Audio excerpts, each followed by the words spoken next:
asalaamaaleykum chers internautes chers téléspectateurs de la télévision VFtv la télé des valeurs ñu ngi nuyu ñëpp di leen ziare waxtu wi ngeen mën di seetaan seen télévision VFtv ñu ngi waat fii ci seen émission Educ.sn na mu daan demee ñu daal di tourné waat suñu premier numéro Educ.sn fii nga xamante ni moo di Kër Cheikh Ibrahima Fall Lamp ñu seet si suñu benn invité voilà koo xamante ni xam-xamam màcc na ci éducation. mu doon benn surprise mais du ma leen wax kan laa invité dama koy bàyyi mu daal di présenté wu monsieur Sène bismillah. Merci Baye Modou jërëjëf di xanaa di am mbégte lool rek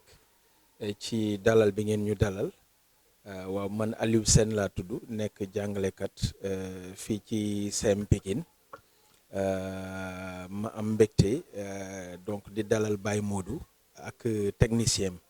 waaw xanaa bu ñu gënee xuus rek xëy na bu ñu laajee ñu présenté kan mooy Aliou Sène peut-être bala ñoo dugg loolu moom dañ koy bàyyeek rek Baye Modou. voilà comme ni mu ko waxee avant kon ñuy xuus ci waxtaan wi dañ koy laaj kan mooy Aliou Sène. waa xam naa li ñuy wax rek présenté sa bopp moom dafay jafe mais dañuy wax ne rek ci pàcc bi ñu nekk rek. mën nañu présenter Aliou Sène déjà comme jàngalekat loolu moom mooy sunu fonction nekk ci nag depuis mën naa ne 22 ans ñi ngi jàngale nekk aussi benn acteur de développement nekk ci domaine sport aussi di ci yëngatu bu baax aussi nekk tamit koo xam ne mi ngi yëngatu ci rajo di def émission éducative nekk aussi mën naa ne casquette yi dañu bëri trop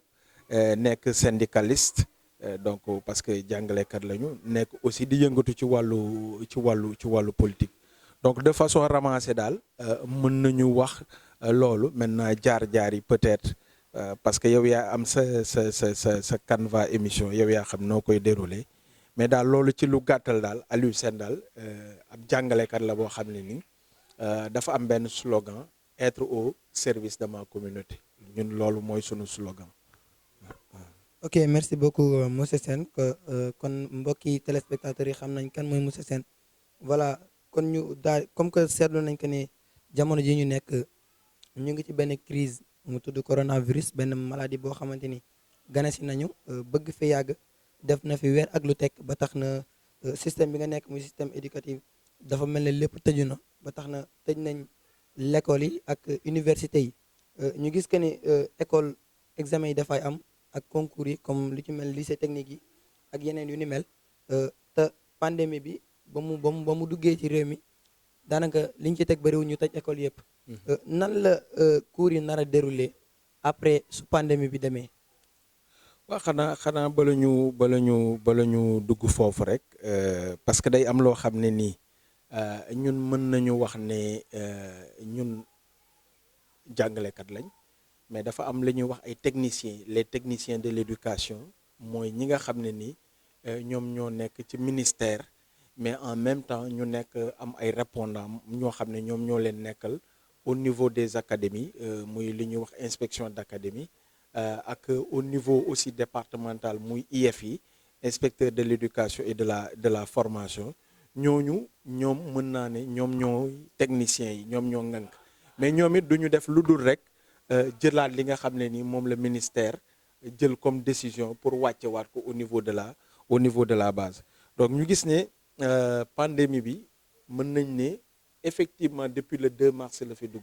donc 2 mars ba 2 avril 1 mois la tey jii nii nous sommes le 12 defe naa le 13 donc ëpp na weer boobaak léegi pandémie bi am bi ñu jëlee aussi mesures yi gis nañ ne bientôt tamit weer boobu léegi weer bi mot loolu it mu nekk loo xam ne nii ñun en tant que jàngalekat moment yi ñu toll dañu ñeewantal sunu xale yi nga xam ne ñoom la ñuy jàngal d'ailleurs léegi nii avant ngeen di ñëw rek maa ngi envoyé benn message boo xam ne nii formateur bi nekk fi en histoire et en géographie muy monsieur Mor Faye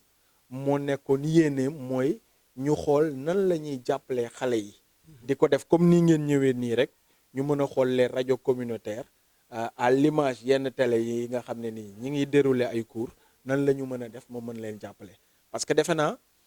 bala ñoo wax waxu examen mooy fii ak examen lan la ñu war a mën a def parce que toogaay bi yàgg na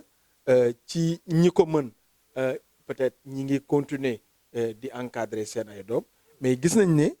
même encadrement boobu sax dafa jafe ndax tey ambiance su grandes vacances la ñu gis waaw c'est des enfants qui se réveillent tard dans la journée donc dañuy guddee tëdd parce que li ñuy wax tamit la nature a horreur du vide il faut xale yi am une occupation dans les maisons nekkul nag lu yomb loo xam ne nii ku nekk peut-être am na niveau booy toll boo xam ne nii peut-être mën nga ko gérer mais dana am ñoo xam ne mënu gérer gouvernement nag li mu wax mooy ci li ñu jàpp le ministre Mamadou Talla mooy le 4 mai incha allah bëgg nañ ñu dellu ci école yi xam nga am na loo xam ne nii état généralement bu ñuy wax damay wax ne généralement duñ ko ci waxaale la plupart du temps mooy bu neexee yàlla parce que dañu ne rek le 4 mai bëgg-bëgg la pour que ñu delluwaat ci école yi mais day fekk bu boobaa na fekk lii nga xam ne nii moo gàllankoor àdduna bi yëpp ci wàllu fànn bu nekk jóge fi te chaque jour ñi ngi dégg ay cas yu yokk chaque jour ñu dégg ay cas yu yokk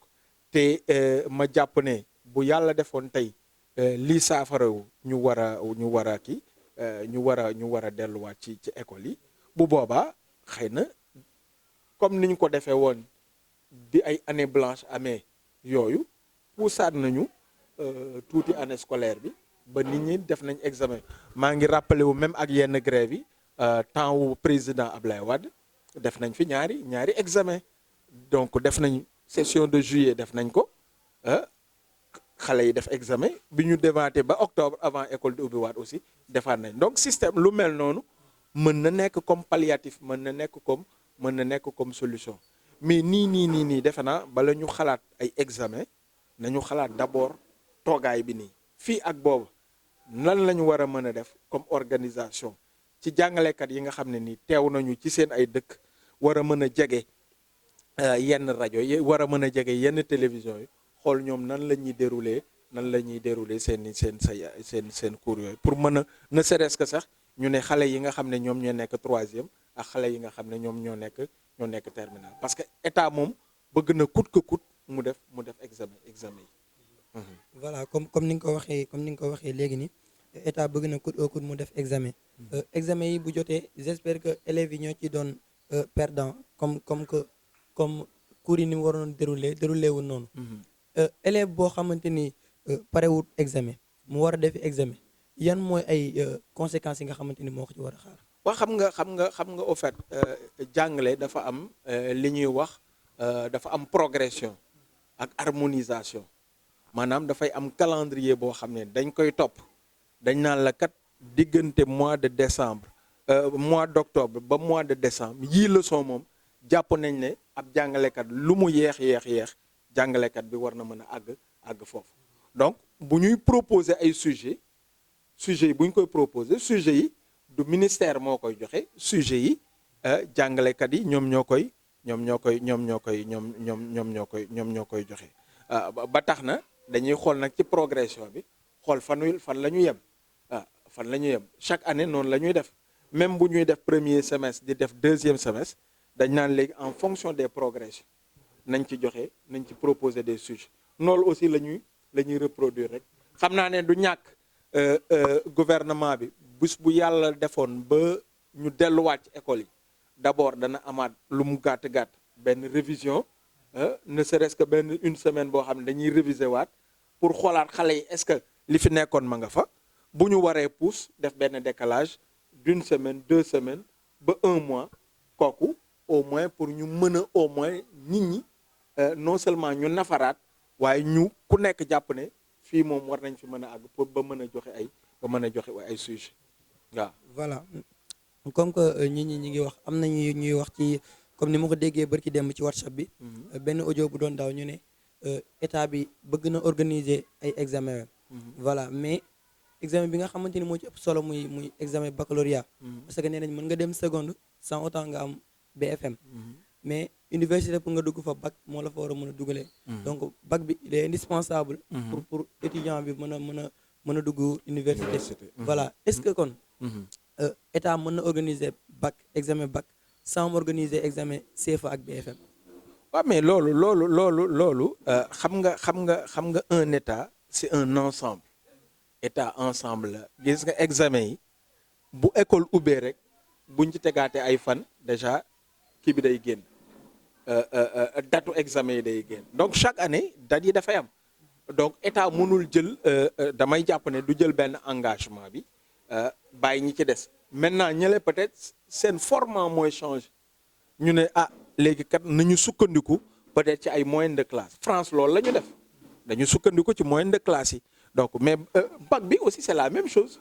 war nañu mën a sukkandiku ci moyenne de classe yi en fonction de ça ñu ne kat tout élève qui a la moyenne au premier semestre yàlla moo ko doxalee nii parce que nag c'est une situation boo xam ne ni Sénégal nekkul exception de la règle il faut loolu aussi ñu jàpp ko ñu xam ne Sénégal nekkul exception de la règle am na ñeneen ñu mu dal ñoo xam ne des pays plus développés que le Sénégal mais ñoom tout de suite jël nañ les mesures mais xam nga xëy na ñun en tant que religion bi am nañ yenn croyance toujours la ñuy dundee yaakaar que mbir mi sunu borom aussi dana ko saafara ba mën a ki mais je sais que daal xale yi mën nañu jàll même tey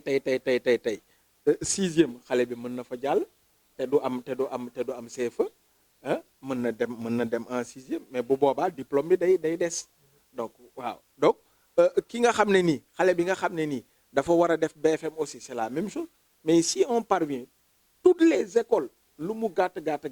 ñi nga xam ne nii ñaari trimestre la ñuy organiser ñenn ñi benn trimestre bi def nañ ko ba pare semestre bi du moins bu dee ci yenn école privée yi la ñoom ay trimestre la ñuy def donc dañuy composer mois de décembre bu ñu ñëwaatee ba janvier février ñu defaat beneen composition bu ñu demee aussi ba ci fin bi ñoom dañuy def 3 trimestres donc il y a de quoi par exemple juger des élèves loolu mën na nekk mais c'est une situation boo xam ne nii rek bu ñu ko jàppee ne peut-être année la boo xam ne nii dafa waroon a blanche ñu sauver ko comme ni ñu defoon année yi ñu génn rek état dina trouver solution waaw parce que toog nañ fi ay 3 mois 4 mois de grève ba ñu daaw jéeg ba dañu négocier waat dellu à l'école partout les examens ont eu lieu waaw. kon mbokki téléspectateurs yi ñuy seetaan yéen ñi nga xamante ni yéen a doog a jàpp seen télévision VFtv yéen a ngi ci seen émission Educ.sn waaye tamit di fàttaliku ñi nga xamante ni ñoo ñuy topp ci direct Facebook bi am nañ ci quelques commentaires bu ci duñu mën a lire yëpp mais ñu lire ci yenn yi comme bu ci mel ne Mouhamed Thiam moom nee na am na moyenne 14,25 bi mu calculé moyenne am mais dafay laaj est-ce que buñ organiser wut deuxième semestre ndax moom dana mën a passer en classe supérieure. waaw mais loolu laa la wax parce que xale yi kenn mënu leen tey ñu jàll il faut ñu jàll classe supérieure waaw il faut ñu parce que xam nga lu tax boo ko deful da ngay bloquer xale yi nga xam ne dañu war a ñëw ci ginnaaw tey boo jëlee au niveau de l'élémentaire xale yi war a dal déwén sixième xale yooyu il faut ñu ñëw donc ñi nga xam ne nag ñoo nekk CI war a jàll cinquième il faut ñooñu ñu jàll il faut qu'ils cèdent la place waaw mooy li ma la wax rek mooy la moyenne peut faire valoir nu mu tuddati un examen waaw comme ñoom def nañ seen premier semestre y a déjà une moyenne bu ñu demee ba ci cappaandaw ga ñu gis ne kat fi école waroon a tëj mënatuñ ko dépasser ndax coronavirus bi aussi parce que tamit lenn nekk na am na mois boo xam ne ni bu ñu fa xasee dem mois de juillet jëm juillet août mais nawet lay doon waaw am na moment yi ne sax xale yoo xam ne déjà commencé nañ tool yi am na ñu commencé ruuj waaw ñooñu nag convaincre sax seen ay parents pour ñu delluwaat loolu sax dafay jafe donc moi je pense que les techniciens du ministère comme li ma wax ñoom xool nañu côté yëpp je sais que xool nañ ko waaw je sais que dana am plan A dina am aussi plan B waaw. Voilà, étant donné que vous êtes professeur. Ça fait 22 ans. Ou bien de plus. Est-ce que yow en tant que professeur ci sa stratégie. maanaam est-ce que yaakaar nga ne ban moyen nga yaakaar que ne minimum moo war a mën a jàllale élève bi bu fekkente ne amuñu deuxième semestre. non nu mu tuddati moyenne yi jàllale élève dañ ko fixé y a des normes y a des y a des normes donc liy jàllale par exemple élève élémentaire ak élève kii bu nekk niveau bu nekk dafa am ay réalités mais dans nos écoles xale yi quand tu as une moyenne de 10 moom da ngay jàll bu fekkee ne ni petite classe yi la les classes de 6e les classes de 5e mais il y a des élèves bu ñu amee une moyenne de 9 jëm 9,50 dañ leen di bàyyi ñu jàll parce que ñëpp aussi xam nañ ne le niveau n'y est pas niveau bi dafa wàcc lool mais tous ces élèves là d'ailleurs bu ñu demee au BFM tous ces élèves là qui ont une moyenne de 9 mais dañ leen di repêcher pour ñu dem au deuxième tour bu ñu amul problème mu bulletin problème d'indiscipline bu dul loolu problème de comportement mais là ces élèves là dañuy dem au second tour. voilà ñaanuñu ko yàlla bis bu ñu demee comme par exemple ñaanuñu ko yàlla bu mu am. ba pandémie bi daal di ëpp ay loxo. ba tax maanaam génnul ci réew mi fii ak nawet bi di agsi. kon on est obligé de faire année blanche. lan mooy conséquence année blanche ci réew. non mais conséquences yi bëri na parce que dama la wax ne am na parent boo xam ne nii dafa def ci doomam daf ci yàgg parents yi dañuy investir ci seeni doom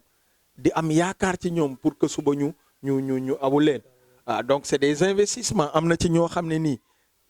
seen ay doom privé lañ leen yóbbu donc dañ leen di fayal chaque weer ba ñu war a agsi ba war a def examen surtout ñu war a def examen xëy na c'est moins grave ak petite classe les classes intermédiaires mais xale bi nga xam ne dafa war a def examen surtout xoolal ki nga xam ne dafa war a def bac war a dem à l'université peut-être c'est un élève boo xam ne ni war nañ ko mën a yóbbu à l'étranger tey xale la boo xam ne war nañu mën a am ci yaakaar donc day nekk yaakaar boo xam ne ni vraiment yaakaar gu tas lay doon en parlant d'année blanche man mii nii def naa année blanche def naa année blanche ñàkk loon na ma benn année parce que en 88 ñun tombé nañ ci année blanche on était en classe de première donc bi ñu dellu si en 89 dañoo reprendre donc yow am nga une année de perdu et lii sunu ndeysaan Madia Sow doon wax rek benn principal nee na benn at boo perte rek benn atu salaire la tey boo jëloon waaw donc 1 an boobu noonu dafay répercuté wu ci lu bëri waaw. comme que ñu ngi signalé que ne waxtu wi dab nañu. monsieur Sène lan mooy doon sa kàddu yu mujj. waaw kàddu yu mujj rek mooy di leen remercier yow mi présenté émission bi di remercier aussi technicien bi Cheikh coïncidence la yéen ñaar ñëpp tamit ngeen nekkoon samay anciens élèves ça fait plaisir ma gis leen ci lu mel nii donc di leen encourager di leen ñaanal di ñaanal aussi télé bi ak Ndeye Xaar mi ko jiite donc vraiment ñi ngi koy ñaanal mu gën a nekk télé bu yaatoo yaatu yéen aussi lii nii ngeen am ci lu kawe seen njort en tout cas daal di wax ne ñun pare nañ ci lépp loo xam ne woon nañ ñu bu ñu yaakaar ne war nañ ci mën a dugal suñu loxo rek ci éducation bi nous on est prêt à le faire donc di jaajëfal aussi téléspectateurs yi. donc suñu mbokki téléspectateurs yi yow tamit monsieur Sène ñu ngi lay nuyu ñu ngi lay gërëm bu baax a baax du moins ñu lay sant bu baax a baax parce que ubbi say buntu tamit ubbil ko ñi nga xamante ni ñooy technicien ak ki ngay présenté en plus am benn tardement voilà ñu ciy excusé wu bu baax a baax en plus jël sa temps bu bëri loolu aussi ñu ngi ciy jégalu parce que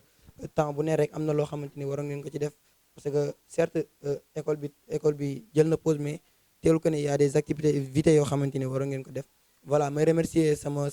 caméraman Gaynde Kara ak yéen ñi nga xamante ni yéen a ñu doon suivre ci direct Facebook bi yéen ñi nga xamante ni yéen doon suivre ci seen télévision VFtv à travers YouTube aussi ñu ngi remercier ñëpp voilà di remercier aussi petit borom man Action Couture bi nga xamante ni voilà moo ñu solal ñu ngi koy remercier bu baax a baax voilà numéro am dina daw ci suufu écran bi ñu ngi remercier képp ka nga xamante ni mu ngi ñu doon seetaan wasalaamaaleykum wa rahmatullah wa barakaatu.